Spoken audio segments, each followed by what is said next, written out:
नमस्कार दोस्तों, शिव महापुराण जो एक अद्भुत ग्रंथ है जो भगवान शिव की महिमा, उनके रहस्य और उनके अनंत स्वरूप को उजागर करता है। इसमें छुपा है सृष्टि के आरंभ से अंत तक का ज्ञान, भक्ति का गूढ़ रहस्य और जीवन के हर पहलू को समझने वाली कहानियाँ। आइए इस दिव्य यात्रा पर साथ चलें और भगवान शिव की अनंत लीलाओं और उपदेशों का अनुभव करें।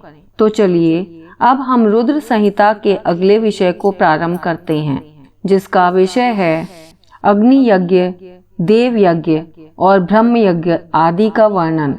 भगवान शिव के द्वारा 7 वारों का निर्माण तथा उनमें देव आराधना से विभिन्न प्रकार के फलों की प्राप्ति का कथन। ऋषियों ने कहा, प्रभो, अग्नि यज्ञ, देव यज्ञ, ब्रह्म यज्ञ, गुरु पूजा तथा ब्रह्म तृप्ति का हमारे समक्ष क्रमशः वर्णन कीजिए। सूत जी बोले, महर्षियों, गृहस्थ पुरुष अग्नि में सायंकाल और प्रातःकाल जो चावल आदि द्रव्य की आहुति देता है, उसी को अग्नि यज्ञ कहते हैं। जो ब्रह्मचर्य आश्रम में स्थित हैं, उन ब्रह्मचारियों के लिए समिधा का आधान ही अग्नि यज्ञ है। वे समिधा का ही अग्नि में हवन करें। ब्राह्मणों, ब्रह्मचर्य आश्रम में निवास करने वाले द्विजों का जब तक विवाह न हो जाए और वे उपासनाग्नि की प्रतिष्ठा न कर लें, तब तक उनके लिए अग्नि में समिधा की आहुति, व्रत आदि का पालन तथा विशेष यजन आदि ही कर्तव्य है। द्विजों, जिन्होंने बाह्य अग्नि को विसर्जित करके अपने आत्मा में ही अग्नि का आरोप कर लिया है, ऐसे वानप्रस्थियों और सन्यासियों के लिए यही हवन या अग्नि यज्ञ है कि वे विहित समय पर हितकर परिमित और पवित्र अन्न का भोजन कर लें। ब्राह्मणों, सायंकाल अग्नि के लिए दी हुई आहुति संपत्ति प्रदान कराने वाली होती है, ऐसा जानना चाहिए, और प्रातःकाल सूर्य देव को दी हुई आहुति आयु की वृद्धि करने वाली होती है। यह बात अच्छी तरह समझ लेनी चाहिए। दिन में अग्निदेव सूर्य में ही प्रविष्ट हो जाते हैं, अतः प्रातःकाल सूर्य को दी हुई आहुति भी अग्नि यज्ञ के ही अंतर्गत है। इस प्रकार यह अग्नि यज्ञ का वर्णन किया गया। इंद्र आदि समस्त देवताओं के उद्देश्य से अग्नि में जो आहुति दी जाती है, उसे देव यज्ञ समझना चाहिए। स्थाली पाक आदि यज्ञों को देव यज्ञ ही मानना चाहिए। लौकिक अग्नि में प्रतिष्ठित जो चूड़ाकरण आदि संस्कार निमित्तक हवन कर्म हैं, उन्हें भी देव यज्ञ के ही अंतर्गत जानना चाहिए। अब ब्रह्म यज्ञ का वर्णन सुनो। द्विज को चाहिए कि वह देवताओं की तृप्ति के लिए निरंतर ब्रह्म यज्ञ करें। वेदों का जो नित्य अध्ययन या स्वाध्याय होता है, उसी को ब्रह्म यज्ञ कहा गया है। प्रातः नित्य कर्म के अनंतर सायंकाल तक ब्रह्म यज्ञ किया जा सकता है।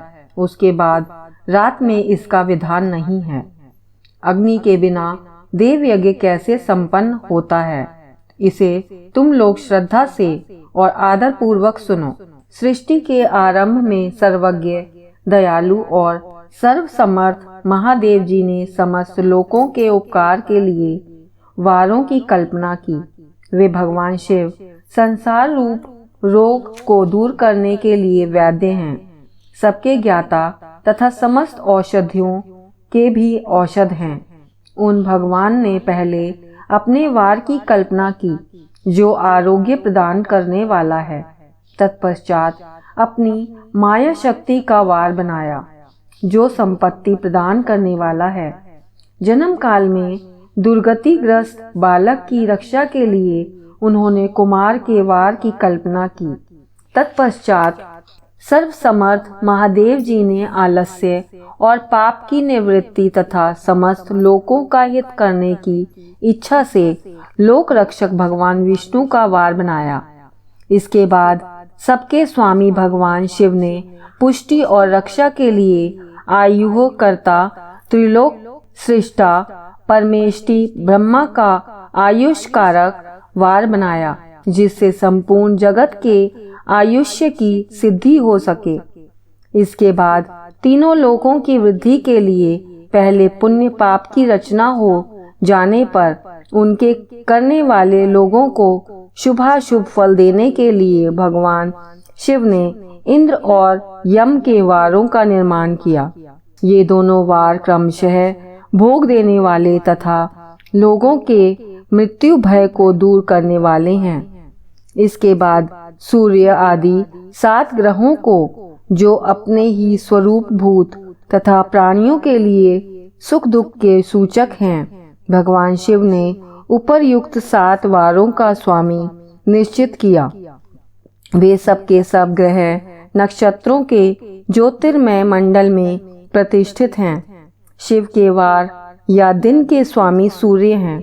शक्ति संबंधी वार के स्वामी सोम हैं। कुमार संबंधी दिन के अधिपति मंगल हैं। विष्णु वार के स्वामी बुध हैं। ब्रह्मा जी के वार के अधिपति बृहस्पति हैं। इंद्र वार के स्वामी शुक्र और यम वार के स्वामी शनैश्चर हैं। अपने अपने वार में की हुई उन देवताओं की पूजा उनके अपने अपने फल को देने वाली होती है। सूर्य आरोग्य के और चंद्रमा संपत्ति के दाता हैं। मंगल व्याधियों का निवारण करते हैं। बुध पुष्टि देते हैं। बृहस्पति आयु की वृद्धि करते हैं। शुक्र भोग देते हैं और शनैश्चर मृत्यु का निवारण करते हैं। ये 7 वारों के क्रमशः फल बताए गए हैं, जो उन देवताओं की प्रीति से प्राप्त होते हैं। अन्य देवताओं की भी पूजा का फल देने वाले भगवान शिव ही हैं। देवताओं की प्रसन्नता के लिए पूजा की 5 प्रकार की ही पद्धति बनाई गई। उन देवताओं के मंत्रों का जप यह पहला प्रकार है। उनके लिए होम करना दूसरा, दान करना तीसरा तथा तप करना चौथा प्रकार है। किसी वेदी पर, प्रतिमा में, अग्नि में अथवा ब्राह्मण के शरीर में आराध्य देवता की भावना करके 16 उपचारों से उनकी पूजा या आराधना करना 5वां प्रकार है। इनमें पूजा के उत्तरोत्तर आधार श्रेष्ठ हैं। पूर्व के अभाव में उत्तरोत्तर आधार का अवलंबन करना चाहिए।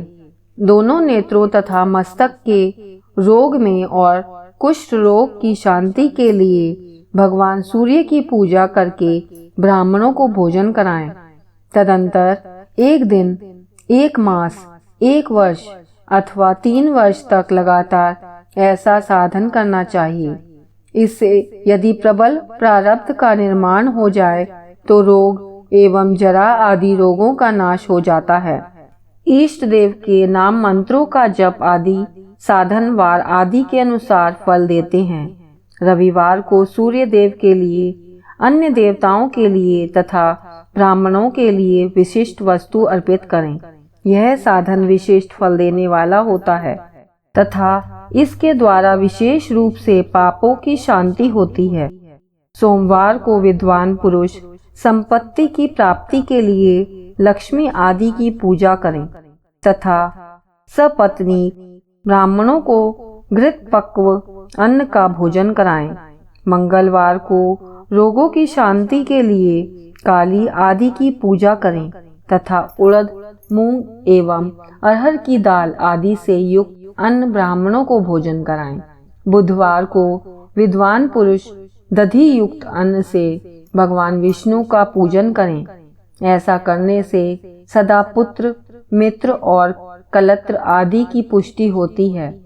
जो दीर्घायु होने की इच्छा रखता हो वह गुरुवार को देवताओं की पुष्टि के लिए वस्त्र, यज्ञोपवीत तथा घृत मिश्रित खीर से यजन पूजन करे। भोगों की प्राप्ति के लिए शुक्रवार को एकाग्रचित होकर देवताओं का पूजन करें और ब्राह्मणों की तृप्ति के लिए षड्रस युक्त अन्न दें। इस प्रकार स्त्रियों की प्रसन्नता के लिए सुंदर वस्त्र आदि का विधान करें।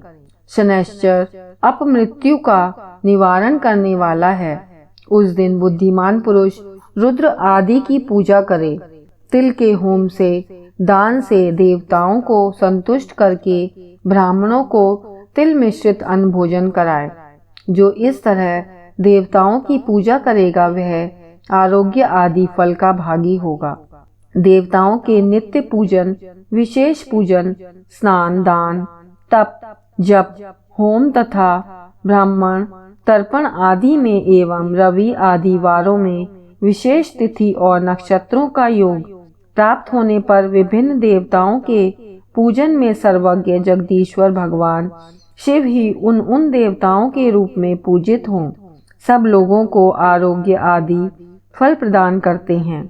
देश, काल, पात्र, द्रव्य, श्रद्धा एवं लोक के अनुसार उनके तारतम्य क्रम का ध्यान रखते हुए महादेव जी आराधना करने वाले लोगों को आरोग्य आदि फल देते हैं। शुभ के आरंभ में और अशुभ के अंत में तथा जन्म नक्षत्रों के आने पर गृहस्थ पुरुष अपने घर में आरोग्य आदि की समृद्धि के लिए सूर्य आदि ग्रहों का पूजन करें। इससे सिद्ध है कि देवताओं का यजन संपूर्ण अभीष्ट वस्तुओं को देने वाला है। ब्राह्मणों का देवयजन कर्म वैदिक मंत्र के साथ होना चाहिए। शूद्र आदि दूसरों का देव यज्ञ तांत्रिक विधि से होना चाहिए। शुभ फल की इच्छा रखने वाले मनुष्यों को सातों ही दिन अपनी शक्ति के अनुसार सदा देव पूजन करना चाहिए। निर्धन मनुष्य तपस्या द्वारा और धनी धन के द्वारा देवताओं की आराधना करे। वह बार बार श्रद्धा पूर्वक इस तरह के धर्म का अनुष्ठान करता है और बारंबार पुण्य लोकों में नाना प्रकार के फल भोग कर पुनः इस पृथ्वी पर जन्म ग्रहण करता है। धनवान पुरुष सदा भोग सिद्धि के लिए मार्ग में वृक्ष आदि लगाकर लोगों के लिए छाया की व्यवस्था करे, जलाशय बनवाएं, वेद शास्त्रों की प्रतिष्ठा के लिए पाठशाला का निर्माण करें तथा अन्य प्रकार से भी धन का संग्रह करता रहे। धनी को यह सब कार्य सदा ही करते रहना चाहिए। समय अनुसार पुण्य कर्मों के परिपाक से अंतःकरण शुद्ध होने पर ज्ञान की सिद्धि हो जाती है। द्विजों, जो इस अध्याय को सुनता, पढ़ता अथवा सुनने की व्यवस्था करता है उसे देव यज्ञ का फल प्राप्त होता है। चलिए अब हम देश, काल, पात्र और दान आदि का विचार सुनाते हैं।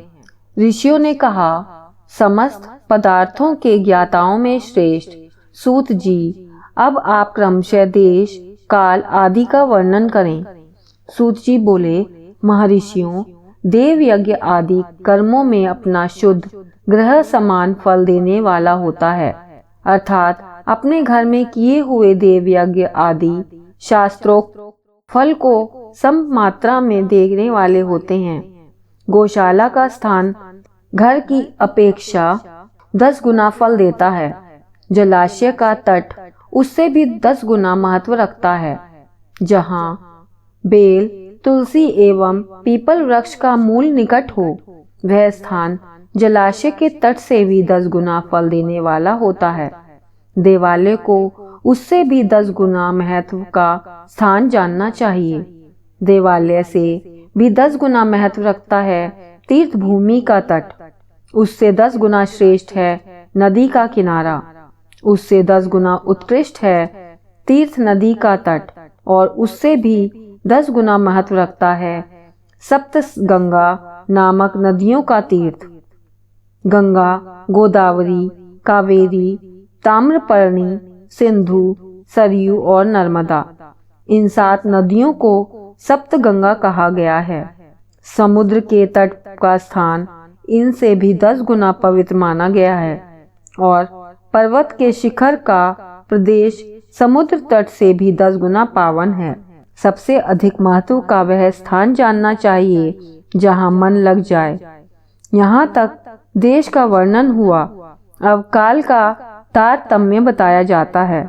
सतयुग में यज्ञ, दान आदि कर्म पूर्ण फल देने वाले होते हैं, ऐसा जानना चाहिए। त्रेता युग में उसका 3/4 फल मिलता है। द्वापर में सदा आधे ही फल की प्राप्ति कही गई है। कलियुग में 1/4 ही फल की प्राप्ति समझनी चाहिए और आधा कलियुग बीतने पर उस चौथाई फल में से भी 1/4 कम हो जाता है। शुद्ध अंतःकरण वाले पुरुष को शुद्ध एवं पवित्र दिन सम फल देने वाला होता है। विद्वान ब्राह्मणों, सूर्य संक्रांति के दिन किया हुआ सत्कर्म पूर्वोक्त शुद्ध दिन की अपेक्षा 10 गुना फल देने वाला होता है, यह जानना चाहिए। उससे भी 10 गुना महत्व उस कर्म का है जो विषुव नामक योग में किया जाता है। दक्षिणायन आरंभ होने के दिन अर्थात कर्क की संक्रांति में किए हुए पुण्य कर्म का महत्व विषुव से भी 10 गुना माना गया है। उससे भी 10 गुना मकर संक्रांति में और उससे भी 10 गुना चंद्र ग्रहण में किए हुए पुण्य का महत्व है। सूर्य ग्रहण का समय सबसे उत्तम है। उसमें किए गए पुण्य कर्म का फल चंद्र ग्रहण से भी अधिक और पूर्ण मात्रा में होता है। इस बात को विज्ञ पुरुष जानते हैं। जगत रूपी सूर्य का राहु रूपी विष से संयोग होता है, इसलिए सूर्य ग्रहण का समय रोग प्रदान करने वाला है। अतः उस विष की शांति के लिए उस समय स्नान, दान और जप करें। वह काल विष की शांति के लिए उपयोगी होने के कारण पुण्य पद प्रदान करने वाला है। जन्म नक्षत्र के दिन तथा व्रत की पूर्ति के दिन का समय सूर्य ग्रहण के समान ही समझा जाता है, परंतु महापुरुषों के संग का काल करोड़ों सूर्य ग्रहण के समान पावन है, ऐसा ज्ञानी पुरुष जानते मानते हैं। तपोनिष्ठ योगी और ज्ञाननिष्ठ यति ये पूजा के पात्र हैं, क्योंकि ये पापों के नाश में कारण होते हैं। जिसने 24 लाख गायत्री का जप कर लिया हो, वह ब्राह्मण भी पूजा का उत्तम पात्र है। वह संपूर्ण फलों और भोगों को देने में समर्थ है। जो पतन से त्राण करता अर्थात नरक में गिरने से बचता है, उसके लिए इसी गुण के कारण शास्त्र में पात्र शब्द का प्रयोग होता है। वह दाता का पातक से त्राण करने के कारण पात्र कहलाता है। गायत्री अपने गायक का पतन से त्राण करती है, इसलिए वह गायत्री कहलाती है। जैसे इस लोक में जो धनहीन है वह दूसरे को धन नहीं देता, जो वहाँ धनवान है वही दूसरे को धन दे सकता है। उसी तरह जो स्वयं शुद्ध और पवित्रात्मा है वही दूसरे मनुष्यों का त्राण या उद्धार कर सकता है।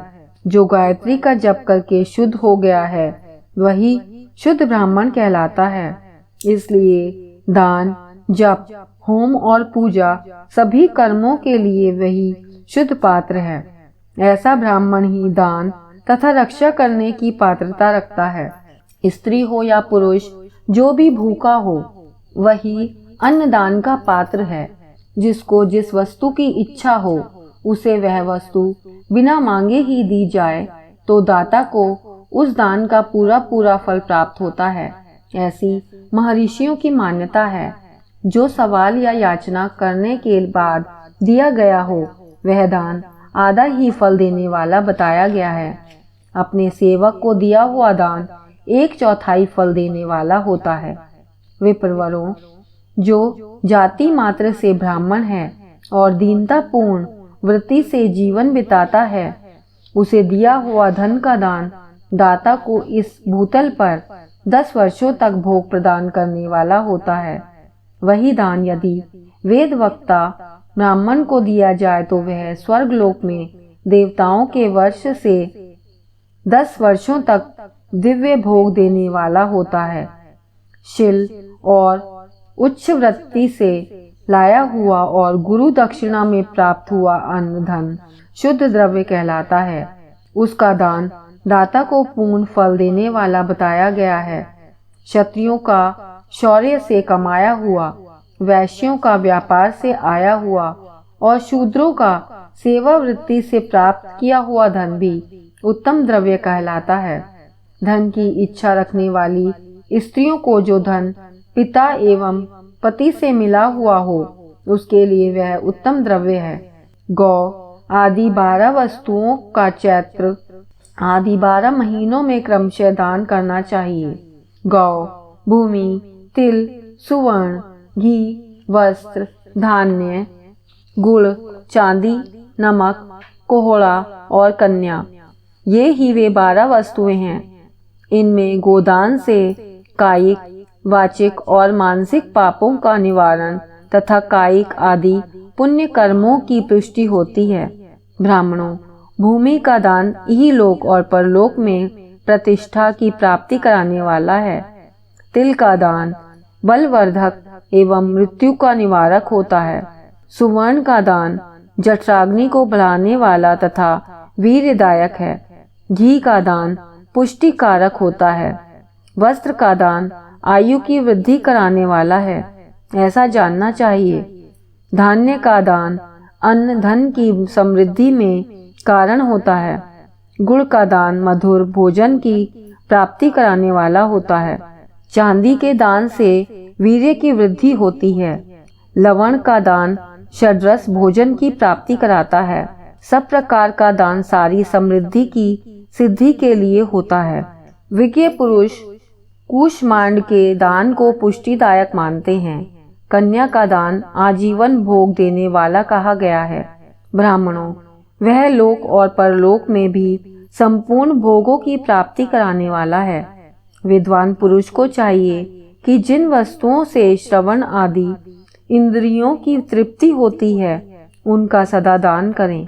श्रोत्र आदि 10 इंद्रियों के जो शब्द आदि 10 विषय हैं, उनका दान किया जाए तो वे भोगों की प्राप्ति कराते हैं तथा दिशा आदि इंद्रिय देवताओं को संतुष्ट करते हैं। वेद और शास्त्र को गुरु मुख से ग्रहण करके गुरु के उपदेश से अथवा स्वयं ही बोध प्राप्त करने के पश्चात जो बुद्धि का यह निश्चय होता है कि कर्मों का फल अवश्य मिलता है, इसी को उच्च कोटि की आस्तिकता कहते हैं। भाई बंधु अथवा राजा के भय से जो आस्तिकता बुद्धि या श्रद्धा होती है, वह कनिष्ठ श्रेणी की आस्तिकता है, जो सर्वथा दरिद्र है। इसलिए जिसके पास सभी वस्तुओं का अभाव है, वह वाणी अथवा कर्म द्वारा यजन करे।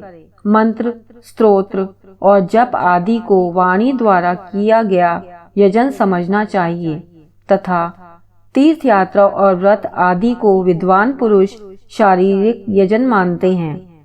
जिस किसी भी उपाय से थोड़ा हो या बहुत देवतार्पण बुद्धि से जो कुछ भी दिया अथवा किया जाए, वह दान या सत्कर्म भोगों की प्राप्ति कराने में समर्थ होता है।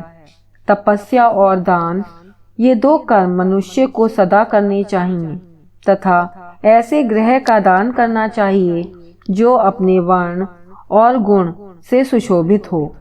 बुद्धिमान पुरुष देवताओं की तृप्ति के लिए जो कुछ देते हैं, वह अतिशय मात्रा में और सब प्रकार के भोग प्रदान करने वाला होता है।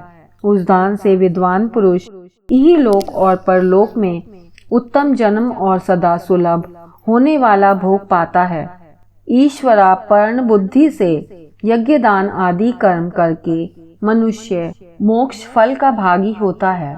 और इसी के साथ हमारा यह विषय समाप्त होता है। ओम नमः शिवाय।